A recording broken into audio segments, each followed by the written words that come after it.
Panginoon, maraming salamat sa laging pagbibigay ng mga araw na puno ng blessings. Salamat sa proteksyon mo na lagi kong kasama para sa akin at sa aking buong pamilya. Thanks for your provision, your guidance, and protection. Thank you also, God, for your faithfulness and love for us, Lord. Panginoon, i-bless niyo po ang aking plano sa aking buhay at sa aking pamilya.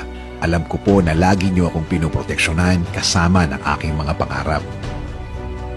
Panginoon, hindi po ako isang perpektong tao at alam ko po na hindi rin perpekto ang aking plano. Pero kayo na po ang bahalang mag-ayos ng mga mangyayari. Dahil naniniwala pa rin ako, Lord, na ikaw ang mas nakakaalam ng bukas. Alam ko po, Lord, na marami pa akong dadaanan para matupad ang aking plano sa aking buhay. Pero alam ko po na bibigyan niyo po ako at ang aking plano sa buhay ng tamang direksyon. Hindi rin po ako nag-aalala na baka hindi po matupad ang mga ito. Dahil alam ko, Panginoon, na lagi po kayong andyan para ibigay ang mga oportunidad na kailangan ko para mapalapit ako sa aking plano, sa aking buhay, at para sa aking pamilya.